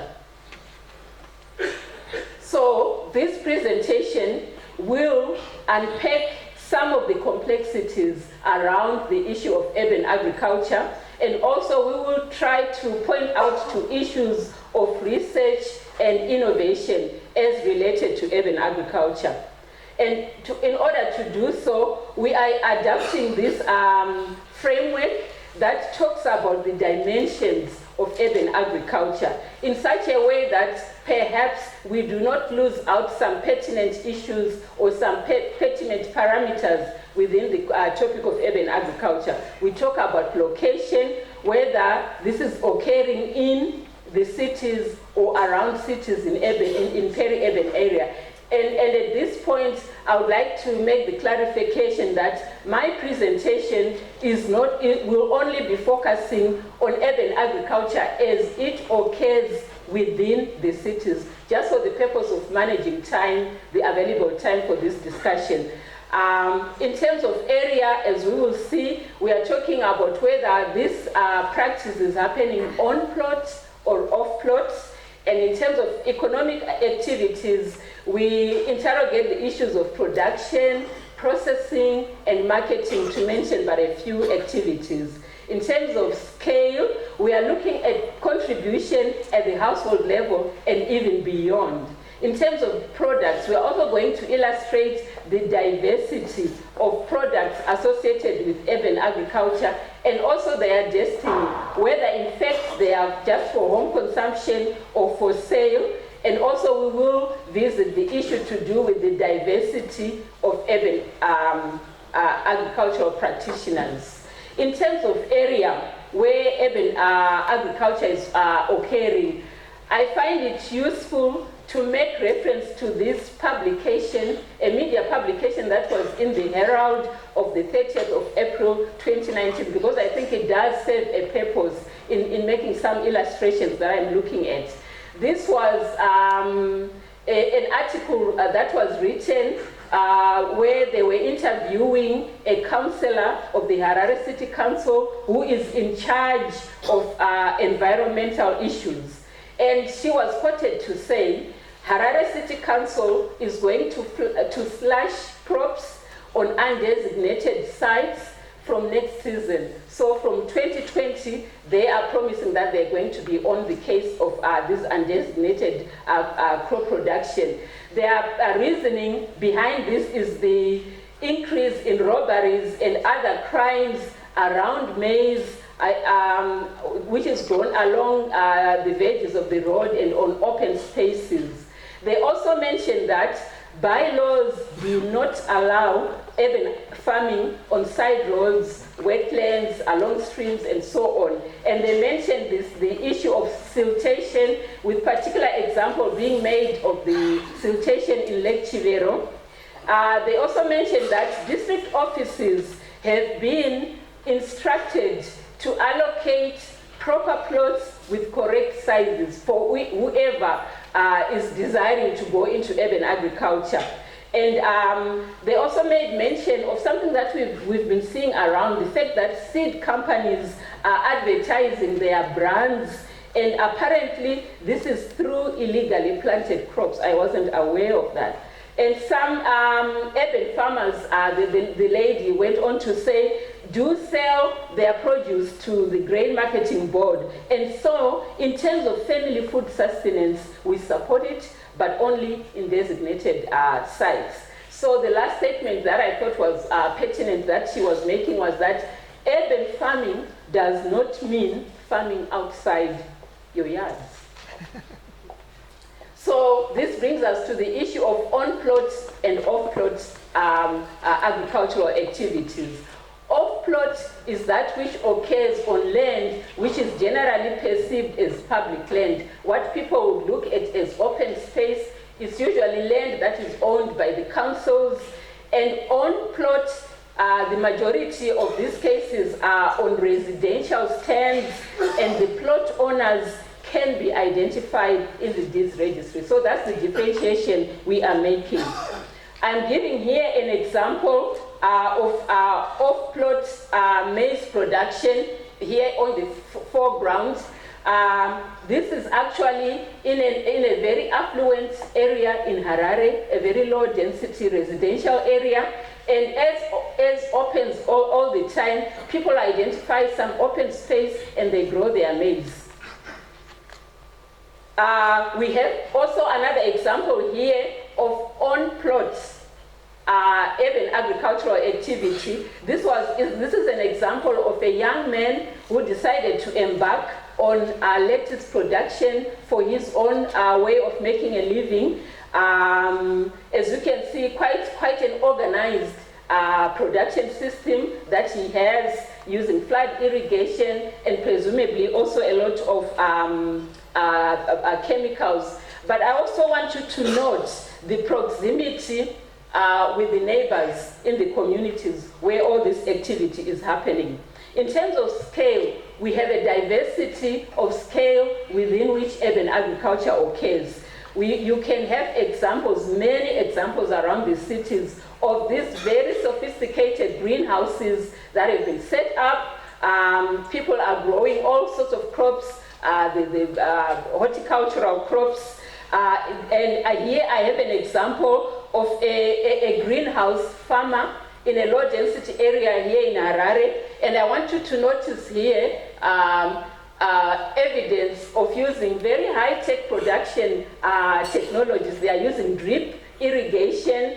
They are using a lot of herbicides use. They do crop rotation and so on. But the farmer did mention that he has challenges when it comes to marketing because he has to rely on middlemen who are well connected to the lucrative markets. Again, just note the proximity to the neighbors of this massive production system. Then on the other end of the scale, we have poultry production. Here, an example of a high-density poultry production unit, broilers and layers, pretty much almost in cages because of the space availability. And also we have, we go to the other extreme of that example. Ladies and gentlemen, this is in a medium density residential area where people are doing all this sophisticated, high-tech, high-input production of layers with a lot of automation. Related to that, I'll make reference to the City of Harare Public Health bylaw as amended in 2019, where they specify how much production individuals are allowed to go into. For instance, if you are in the high density areas on less than, on up to 300 square meters, you can only keep 25 birds. And if you are in a low density area, it could be 450 or even 800. And the issue that we bring out here in terms of research and innovation, just imagine a neighborhood, a street, even in a low density area. Let's say in that street you have 25 households, and just even 10 of them decide to go into poultry production. These are the potential numbers that we are looking at. What are the issues to do with water consumption, with energy consumption, with waste management? In terms of economic activity, there's also a whole diversity that we normally do not think of.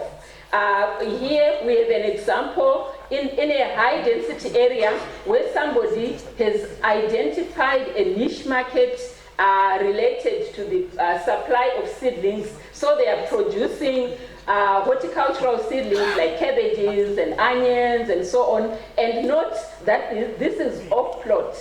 It's just in front of their houses. Perhaps when they do the watering, they get the water from their houses and use it on this. And you can see also evidence of rotation. You have some maize stover where is it here? So perhaps they are doing rain-fed and then irrigated seedling production. Then this is quite commonplace as we walk around. I've just put together examples of marketing initiatives. Yeah, fairly legible, I think. Marketing initiatives. We have Mazai Pano, we sell eggs here, Buku Pano, Chibage, Roadrunner chicks, broilers, the cocks, and so on. The point I'm making here is there's quite a diversity of products. There's quite a diversity of actors. There's quite a diversity of marketing innovations. When we, perhaps what I would like to bring to your attention is this livestock farmer there doing the chicks. Again, this is somebody who has recognized that as you move, Prof. Ida Young mentioned the issue of the pyramid. As you move up the pyramid, that's where you make money. When you sell chicks, that's where the money is. So these people are also very innovative in terms of the products that they go into. They are saying they are selling broilers, which is a dual breed chicken that is meant to do egg and meat production. And then we were talking of breeds and traits in the morning. What is the implication of all these breeds that are invading our landscapes, particularly on private land, where no researcher is not ordinarily invited to be part of what's happening? Before I leave the slide, I also want to mention that we do not presume here that everything that is being sold, like the chibage, the maize, and the mazai, would have been produced on that plot. Some of it is coming from rural areas, some of it is coming from peri-urban areas. So you have all these complexities in terms of interplay of different actors. Another common site, I would like to make the argument that there is no residential area in Zimbabwe, however leafy it is, that doesn't have a grinding mill. Last week, I took some grain that I wanted to be ground into flour, and when I got into this grinding mill in some low density area, I was told that, oh, sorry, we do not have zesa. During the day there's no zesa, but you can leave your bucket of grain and then we'll grind it for you when zesa comes back, maybe at 10. And I remember thinking, I don't want to be your neighbor if you're going to be doing this at midnight and so on. But this is what is happening. And indeed, they delivered. I went back the next morning, I picked up my flour and it was a done deal. But what I am thinking of is, are we stuck, dear engineers here present, are we stuck with this rudimentary way of grinding our grain, noisy and dusty, particularly when we look at residential areas, the vibrations, the dust pollution? Isn't there a way of innovating here? In terms of the range of products, maize is almost always one of the products that you see. But I also want to point out to this particular products that this farmer from Bindura produced. They decided to produce velvet bean or mukuna for the purpose of feeding goats. They want to go into goat production. So you can see the complexity of the various production systems that people are going into. And other products that normally you wouldn't associate when we talk about urban agriculture. This is quite commonplace by the roadside, where people sell manures, they sell topsoils, they sell tobacco dust, and so on. And so I'm saying, is there a problem with that? Perhaps there could be a problem. These are very popular products with urban farmers.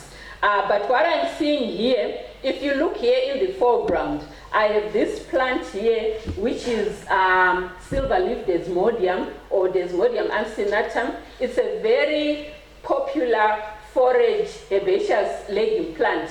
So you would most commonly find it in farming systems, in dairy farming systems. So why are we having a proliferation of these plants in our residential areas? It's because people are buying these manures, they are buying these topsoils, which will come with a legacy of seed of potentially invasive plant species. So what could be an innovative solution? How about, we used to see people who sell topsoil that is treated to make sure you remove all these potentially invasive plants, but perhaps treatment is expensive. Can't we innovate the solar way in terms of treating the soils so that people know what they are buying and not end up with accidentally invasive plants?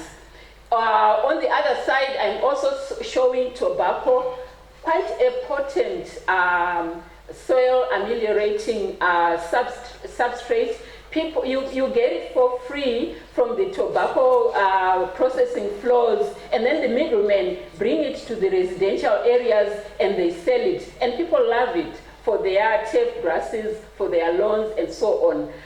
It is so potent, you wonder, what is the chemical makeup of this material? What does it do to the soil? What does it do to our water systems underground, particularly when you continue applying it? So in terms of innovation, we are saying, isn't there a way of modifying that tobacco dust into a product that is more user-friendly and even more environmentally friendly? Another product, popularly known as what? What is the name? Makireshi, right? Makireshi. These are sold, this is particularly in Mbare, where they are selling this bran as a byproduct of grain processing, and it's quite a popular product with urban indigenous poultry producers. That's what they buy to feed their chickens. Is there a problem? Perhaps not. They are just making these available to these poultry producers. But I'm wondering, do you know what you are buying? They'll tell you, oh, mother, this is very good because like this particular one here, it's a mixture of some sunflower byproduct, and they'll claim there's a bit of soya bean in there, and so on. But in terms of livestock production, we want to use feeding materials that have been that have some standards to them. And of course, we cannot be naive to think that these people in Bahrain would bring their samples to the Department of Animal Science for analysis. But I think we can innovatively do that, because when you look at the consumers of these products, the urban poultry producers, they are organized into networks, into groups, into associations, where they discuss a lot of issues to do with poultry production, from feeding, from marketing, and so on.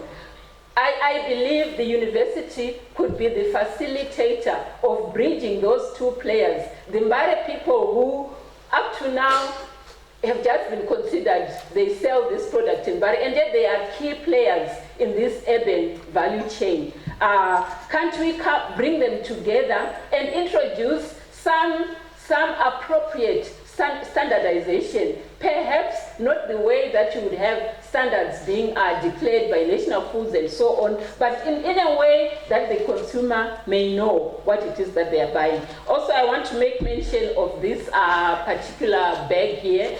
They said it was sweepings from a confectionery factory that makes biscuits. And so the issues of what are the implications on the quality, feed quality of that, in terms of rancidity, in terms of aflatoxins, and other factors that would be of concern for the animal producers. So perhaps these are areas where we can innovate, even with these seemingly unsophisticated players in the value chain. I just also wanted to illustrate also the diversity of products that we see in the urban markets being produced. We have oyster mushroom, we have fruits, avocados, and so on. And also, we have another innovative, please tell me how much time I have. 2 minutes. Okay. They've identified a need, so they supply these baskets. So in terms of health concerns, we are looking at this increase in urban producers associated with use of water from wells, which could be associated with waterborne diseases related to waste management, the issue of antibiotics and compliance to withdrawal periods, and the possibility of having antibiotic residues in the meat, in the chickens that we buy from these backyard producers. We had an undergraduate student who did a very good study on that recently. The same also applies to herbicides. Are they following rotations for pesticides? So the whole role of universities would be to do with the One Health approach, looking at the whole agroecology, looking at residual chemicals and so on.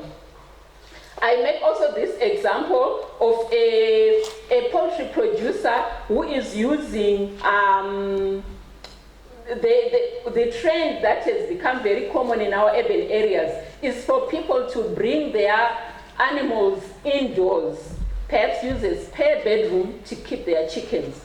Because if they don't, there's the issue of robberies and thieves and so on.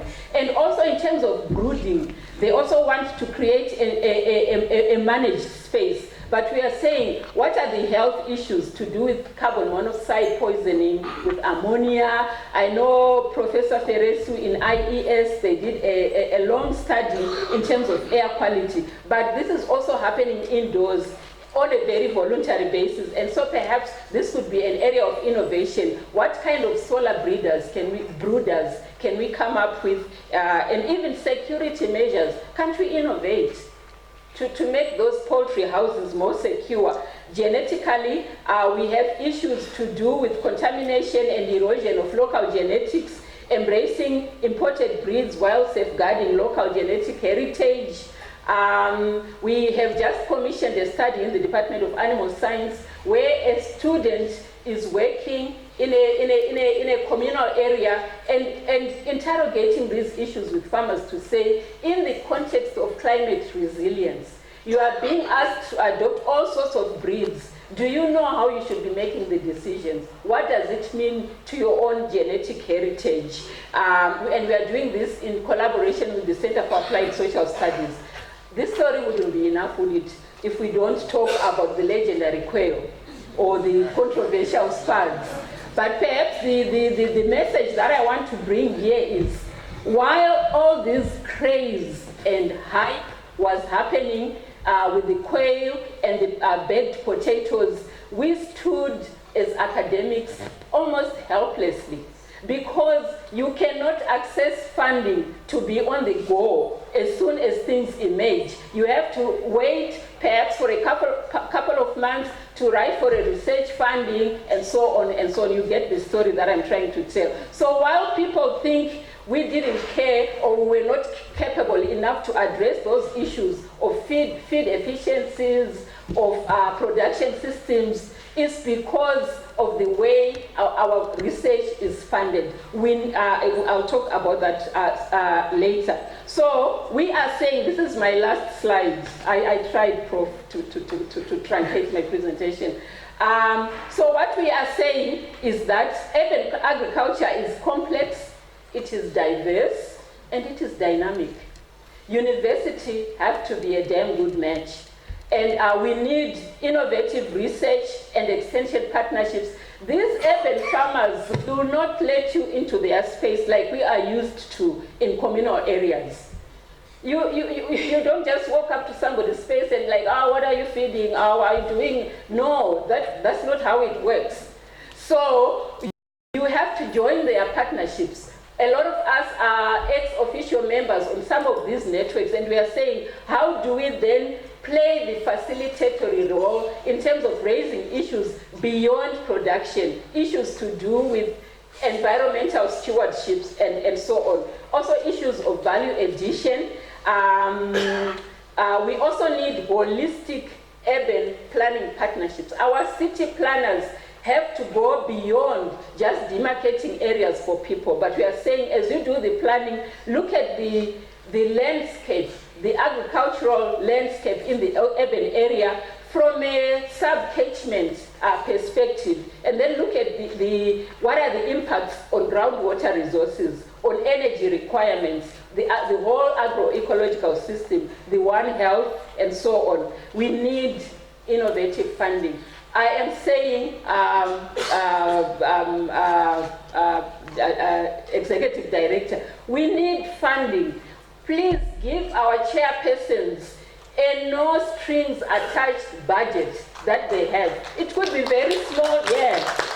It could be very small, but let's not wait for the cycle of whatever funding mechanism. I'm just saying a small proportion, even if it's 10% of your budget, Madam Executive Director, to say if the chairperson knows that the new craze in town is to produce snails, they've got to be on the case immediately with that funding that is specifically provided for them. I thank you very much. Thank you. Thank you, Prof. That was really inspiring, and we were much then. And we are listening. And I'm happy to say you said that when captains of industries are in this room. And I'm sure with that Vice Chancellor's Challenge Fund, the pot will be full, and we will not even know what to do with the money in the end. Thank you very much. In the late 80s and early 90s, there used to be this program, Neighbors. And you say everybody needs good neighbors, blah, blah, blah. Yeah, we are having problems with neighbors. I had a neighbor who was raising turkeys. You know, turkeys. The noise they make. Well, I think I won't elaborate any further. You've said it all. So let's have just 5 minutes. I'm afraid I was told everything has to stop at 11:45, which is now, but 5 minutes so that you can continue probing our professor here further. I wanted to start at the back, because usually people at the back feel they are not being listened to. But anyway, I have 3 hands here. Thank you. Thank you very much, Professor Kabe, for that presentation. Talking from my point of public health significance, I think this is very important. Food security is very important, no doubt about it. But at the same time, we should not lose sight of the public health implications of urban cultivation. For example, when you talk of diseases, for example, talk of malaria, talk of plague, right? Talk of leptospirosis, right? In a study that we carried out in Sito Ferrari, we did discover that the disease plague is a reality because it's transmitted by fleas, right, that are carried by rodents. So, Can we have your question? yes, the question is, well, what would you want the university to do? Let's say you're carrying out a project of that nature. Have you tried to involve, let's say, the public people from public health entity, or is a future beginning? Okay, let's have the next question. Please make them short, not another presentation. Thank you. Professor Mugabe, mine is more of a comment that now food security is becoming a reality, an issue that needs to be addressed in urban areas, as opposed to the olden days where we thought food security is an issue that is bedeviling rural people only. But we now realize that in the urban areas, there's quite abysmal poverty. There's a lot of poverty in the urban areas, and agriculture could actually play a role. But there are also a lot of other issues to do with even pesticide use. When you get your grain in your bedroom because of security issues, and you need to treat the grain, and many people use fumigate, and you know, there are a lot of health issues there. So it's quite a complex area that is multidimensional, that needs to be addressed, and I believe universities can have a big role to play. Thank you. Thank you, Prof. Oh, okay, after you, we have one more at the back, and then we stop. That one. Thanks, Professor Mugabe. Don't you think that your presentation thoroughly exposes the inadequacies of the university as a system that is there to offer some mitigation and some kind of attenuation to the myriad problems that people face on a daily basis? Because what you seem to have done there is to dissect the operations of the university, and in the process exposing the researchers that they are not doing anything, because there is massive evidence of desperation in the evidence that you have given us. The Bari example, mixing various things and so forth. It means that the researchers are not rising to the occasion. So people end up doing kukia and all sorts of things. Thank you. The one in chat, last one, and then you respond.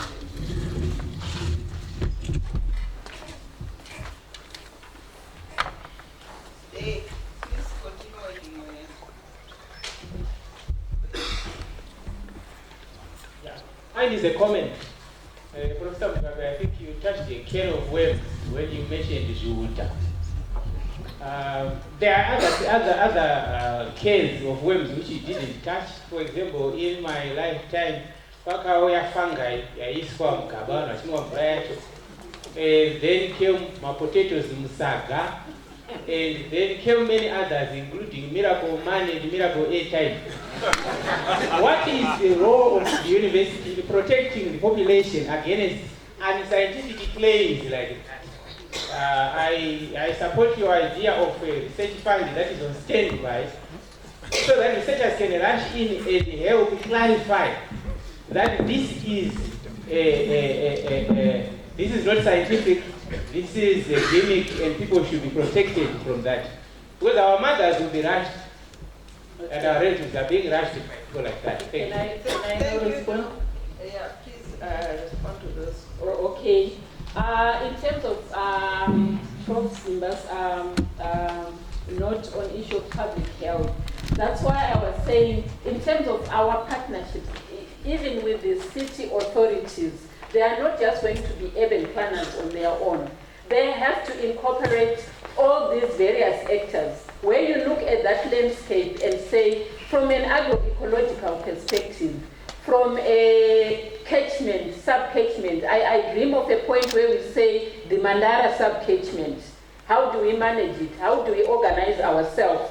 I just wanted to mention that we've also commissioned a study. Well, actually, I need about just about $2,000, Madam Chair, in order to do this.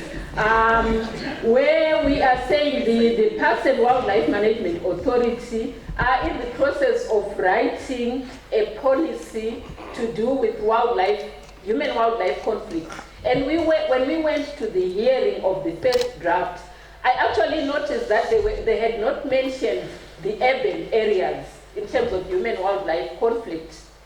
And so I said it cannot be a complete policy document if we don't address those issues. They might be minor compared to what's happening on our rural landscapes. So we have an MSc student who is going to survey at least 6 major cities around Zimbabwe and say, what are the human-wildlife conflict issues? Are they related with agricultural practices? You talk about rodents, you talk about all sorts of things. So in a way, we are responding to that. The inadequacies, I really sincerely apologize, especially to my employers here present. The idea was not to say we are inefficient and we are inadequate. I was just saying, unless we do this framework looking at urban agriculture, we might just be focusing on those roadside maize producers and forget all these other issues. That's why then I had to open this whole can of worms. Yes, the emphasis on funding. If we are at the mercy of EU or whoever all the time, they come and prescribe what you can research on. And I cannot say to my program manager, you know what, in the meantime, there was this issue of Giuta, and so I ran and addressed it. It doesn't happen. So UZ has to be the custodian of such funding. And in terms of unscientific claims, yes, I could not include all the issues like the miracle fungus and so on. Yes, we've had a lot of those, but the point is we need to be able to respond adequately. And we are not just saying also we just do ad hoc responses. There's continuous research that sometimes you get asked question, why are you just doing all that lab work?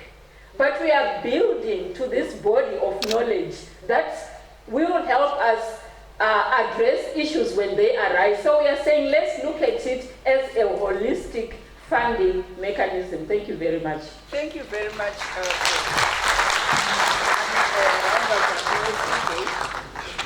Thank you. So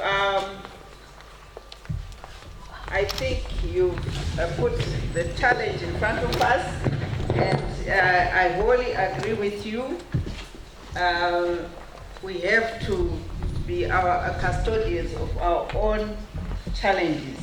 We cannot wait for somebody to bring their own US dollar, euro, pound, and tell us what to research on. We know what our problems are, and it's up to us to tackle those problems, because we know, I'm sure we have the solutions as universities on how to solve those things. Thank you very much. I'll hand over to the Director of Ceremony. Thank you, Prof.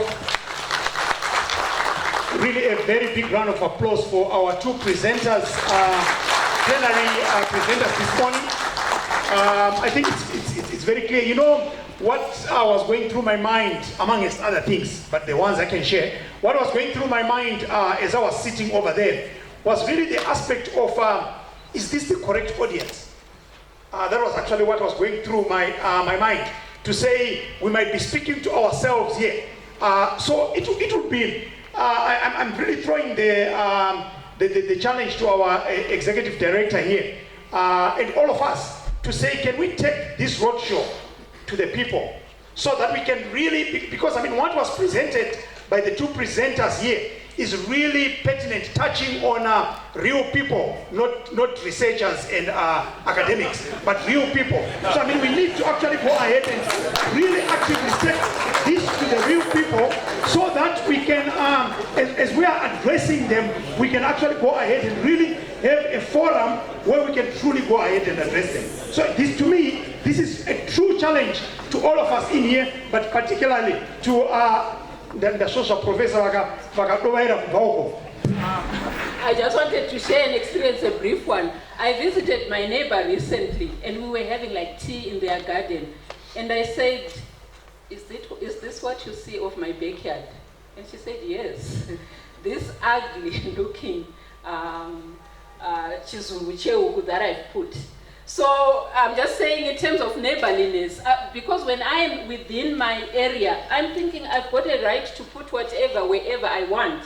And so I felt so embarrassed at the sight of that ugly chicken run that my neighbor has to look at every day from the best part of their house. Thank you. My advice to you, Prof, is don't be invited for tea by your neighbor. Then you will be totally safe for that. Thank you very much for the morning session. I think if this is a snippet of what is going to happen this week, I think we are really on the right track. But I think I'm challenging every one of us to try and really invite people to this research week. I think there is a lot which the ordinary person the non-academic person can really go ahead and benefit from what is actually happening this week. Just a few housekeeping issues. We are starting in the afternoon. There is the afternoon where there is the launch, the opening of the Innovation Hub by HE this afternoon. If you are not seated by 1 o'clock, latest 1:15, it's okay, don't come. Because you are not going to be late to come in because of security reasons and all the reasons which we actually know. So please, let's actually be there on time. So we are releasing each other a bit early so that we can go ahead and have our lunch wherever we are going to be having our lunch, and we are then going to be ready to be by the Innovation Hub. There isn't any special today, it's not Christmas, so lunch you can actually do the normal thing.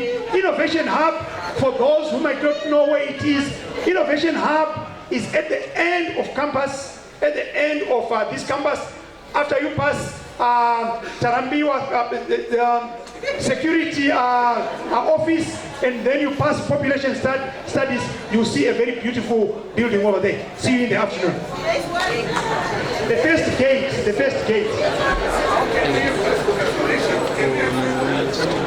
Yes, the presentations, there is going to be a portal. There's going to be a portal for all the